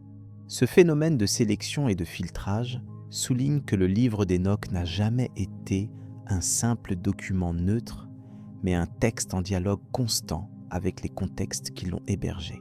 L'impact de cette histoire mouvementée sur la compréhension contemporaine est clair. Les débats autour de l'authenticité de certaines sections, la datation des différentes couches textuelles et le rôle même d'Hénoch en tant que figure centrale restent ouverts. La perte partielle des matériaux originaux oblige les spécialistes à raisonner à partir des preuves indirectes et à adopter une prudence dans leurs conclusions. Ils sont amenés à reconstituer à travers des indices épars un puzzle complexe où rien ne vient livrer une vérité univoque. Cette incertitude participe à la fascination suscitée par le livre d'Hénoch. Enfin, la transmission agit comme une méditation historique sur la fragilité de la mémoire humaine. À travers les siècles, les altérations, pertes et interprétations successives montrent combien conserver un héritage expliqué dans des langues anciennes et par des cultures différentes est une entreprise délicate. Pourtant, cette transformation même contribue à la richesse du texte, puisque chaque époque y appose sa marque et permet une pluralité de lectures. Cette dynamique illustre précisément comment un document ancien peut survivre, non pas figé, mais vivant dans le temps et les esprits. Cette réflexion conduit naturellement à approfondir le contenu théologique et mythologique du livre d'Hénoch, en explorant notamment le rôle des anges et les implications mystiques des traditions qu'il véhicule. Le texte invite ainsi à prolonger l'examen des dimensions occultes et symboliques qui ont façonné son destin, éclairant les liens entre l'histoire ancienne, la spiritualité et les mouvements de pensée parfois oubliés. Héritage et pertinence contemporaine. Le livre d'Hénoch représente un vestige fascinant des traditions anciennes, reflétant une époque où la frontière entre le divin et le terrestre était explorée avec une grande intensité intellectuelle. Ce texte, bien que non inclus dans le canon biblique officiel de la plupart des confessions, a exercé une influence significative sur la mystique judéo-chrétienne et au-delà. Son importance réside d'abord dans la façon dont il narre la descente des anges, appelés les veilleurs, qui auraient enseigné aux hommes des savoirs interdits. Ce récit, bien sûr, s'inscrit dans une tradition apocalyptique propre à la période intertestamentaire, une ère où les croyances sur l'origine du mal et le jugement divin prenaient des formes développées. L'approche contemporaine du livre d'Hénoch permet de le considérer comme une source critique pour comprendre les croyances et la pensée religieuse du Second Temple, ainsi que pour étudier la construction de mythes autour des anges déchus. En effet, ces anges, ou Grigori selon le terme grec, sont décrits comme des êtres intermédiaires, chargés de maintenir un ordre céleste qui ont sombré dans la transgression. Le texte développe leur rôle non seulement comme gardiens, mais aussi comme figures exemplaires de la chute morale et spirituelle. Cette dualité contribue à un questionnement précis sur la nature du mal, la responsabilité humaine et la dynamique de la rébellion cosmique. Dans le contexte moderne, La lecture du livre d'Enoch favorise aussi une réflexion sur la permanence des mythes et leur adaptation aux questionnements actuels. Son contenu, marqué par la révélation de secrets cosmiques, l'exploration du ciel et de l'enfer, incite à la méditation sur l'invisible et l'inconnu. Au-delà de la simple valeur historique, le livre propose un cadre symbolique enrichi d'images puissantes en lien avec les préoccupations humaines fondamentales telles que la justice, la connaissance interdite et le destin. Ces thèmes parviennent à toucher une audience même distante de l'origine textuelle première, suscitant une approche universelle de la spiritualité. Le processus de transmission du livre d'Enoch a été complexe et fragmentaire, ce qui explique que son contenu nous soit parvenu dans des versions éthiopiennes, grecques et araméennes, chacune présentant des variantes notables. Cette diversité documentaire témoigne de la circulation dynamique des idées dans l'Antiquité tardive et du rôle du texte dans différents cercles religieux. La redécouverte du manuscrit éthiopien au XIXe siècle a ranimé l'intérêt académique, permettant une meilleure compréhension des croyances anciennes et une réévaluation des influences possibles sur d'autres écrits apocalyptiques, notamment dans le Nouveau Testament et les écrits pseudépigraphes. Il convient également d'observer l'impact du livre d'Enoch sur diverses traditions mystiques et ésotériques, qui ont parfois intégré ces concepts à leur propre symbolique. Par exemple, dans certaines écoles chrétiennes primitives, les notions de hiérarchie angélique et de démons tirent des racines dans les récits énochiques. Plus tard, au cours du Moyen Âge, quand les textes ésotériques ont circulé plus largement en Occident, le matériel relatif aux veilleurs a servi à élaborer des compréhensions alternatives sur l'origine du mal et la place de l'humanité dans l'univers. Cette mémoire symbolique contribue à un héritage spirituel dont les répercussions se font sentir jusqu'à aujourd'hui. Sur un plan plus littéraire, le livre d'Enoch est caractérisé par une structure composite, mêlant vision céleste, paraboles sur la justice divine et descriptions détaillées de phénomènes célestes. Cette richesse narrative reflète une approche complexe de la révélation, où se conjuguent des éléments théologiques et cosmogoniques. Ces aspects offrent une fenêtre unique sur la mentalité ancienne, pour qui les phénomènes naturels et surnaturels étaient indissociables. Cette dimension permet d'aborder le livre comme un document qui captive non seulement par son contenu, mais aussi par le témoignage qu'il constitue sur le rapport entre l'homme et le sacré. L'aspect mystique du livre d'Enoch se manifeste notamment à travers ses descriptions des cieux et des différents types d'êtres célestes qui orchestrent le fonctionnement de l'univers. Ces images favorisent une contemplation du cosmos ordonné où aucune créature divine n'est laissée au hasard.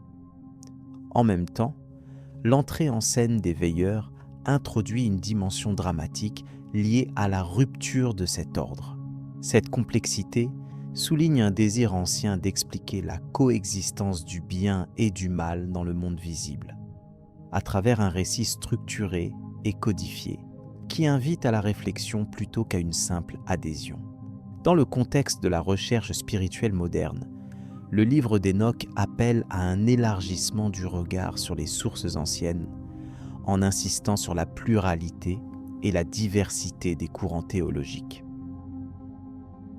Il permet d'évaluer la manière dont certaines idées ont persisté, évolué ou bien ont été rejetées.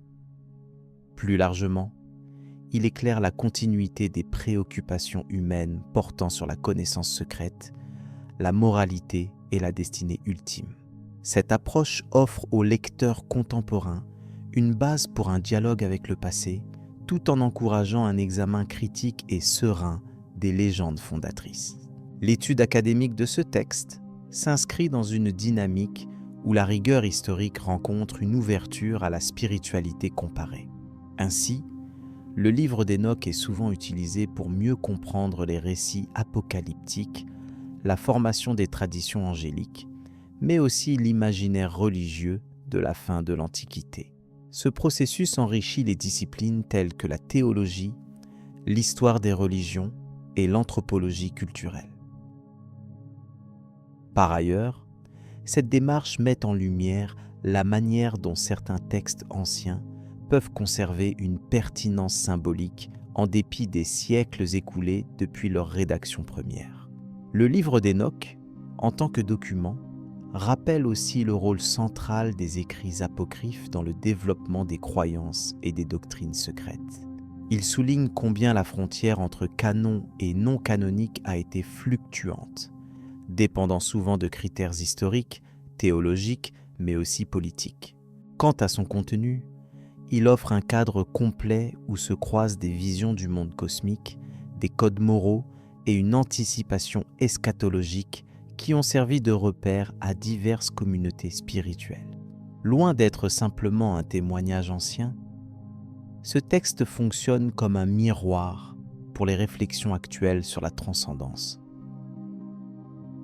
L'héritage de ce livre se poursuit également dans des milieux contemporains, notamment parmi ceux qui s'intéressent la gnose, à la kabbale et aux courants ésotériques. Le respect pour ce texte vient souvent de sa capacité à proposer un univers cohérent, quelque peu hermétique, dans lequel la quête du savoir supérieur trouve un cadre structuré. Ce caractère peut convaincre ceux qui cherchent à concilier foi, mystère et étude rationnelle. En ce sens, le livre d'Hénoch représente un pont entre la tradition ancienne et les questionnements modernes sur la nature de la réalité spirituelle. Il faut enfin considérer que ce texte contribue à une meilleure compréhension des prétendues traditions occultées, qui fascinent depuis des siècles. Les révélations qu'il contient sur l'existence passée d'entités célestes tombées en disgrâce ajoutent une dimension narrative au mythe fondateur de nombreuses cultures. Ainsi, le livre participe à une mémoire collective, alternative aux lectures orthodoxes, encourageant une réévaluation des conceptions courantes sur la création et le lien entre les mondes visibles et invisibles. Par là même, il invite à dépasser les oppositions simplistes entre science et foi, rationnel et surnaturel. Dans une perspective éducative, aborder le livre d'Hénoch, c'est aussi permettre une approche critique des sources anciennes, qui ne doivent pas être réduites à de simples curiosités archéologiques. Leur étude contribue à une meilleure connaissance des racines spirituelles et intellectuelles de la civilisation. Par exemple, certains passages touchant à la chronologie, à l'astronomie ou à la morale fournissent un éclairage précieux sur les savoirs antiques. La manière dont ces idées ont circulé et ont été adaptées témoigne de la richesse des échanges interculturels dans le monde antique et tardif. En définitive, ce livre propose une synthèse élaborée de mysticisme, de moralité et d'histoire religieuse qui mérite une écoute attentive, même en dehors d'un cadre confessionnel. Sa lecture invite à une posture contemplative sur des questions fondamentales, tout en privilégiant un discours clair et mesuré. C'est cette stabilité, alliée à sa profondeur, qui explique son attractivité pour les disciplines humanistes et spirituelles aujourd'hui. Le livre d'Hénoch conserve ainsi une place singulière entre légende et savoir, traduisant une quête universelle et intemporelle. Cette réflexion conduit naturellement à considérer l'impact concret qu'a eu ce texte dans toutes les sphères du savoir et de la culture. De la théologie à la littérature, en passant par la philosophie, la trace laissée par ces enseignements est perceptible. Parfois fragmentaire, parfois explicite, ce legs se manifeste dans divers domaines où la recherche du sens transcende le visible. C'est dans cette lente transmission que se trouve la clé de la perpétuation du message hénochien, garantissant sa présence continue dans l'imaginaire collectif. Enfin, la richesse du livre d'Hénoch réside aussi dans sa capacité à inspirer une méditation sereine et structurée sur le mystère de l'existence. Sa lecture prolongée, dépourvu d'éclats émotionnels saturés, laisse place à une compréhension progressive des concepts abordés. Cette approche raisonnée permet une appropriation intellectuelle qui rejoint un apaisement intérieur. Ainsi, le livre offre une rencontre avec une tradition ancienne qui invite en silence à élargir la conscience et à appréhender l'invisible avec respect et clarté. La conclusion naturelle de cette analyse conduit à une ouverture vers la réflexion suivante, où l'impact plus large du livre d'Enoch sur les écrits apocalyptiques et la culture ésotérique sera exploré, poursuivant le cheminement entre archives anciennes et héritage spirituel moderne.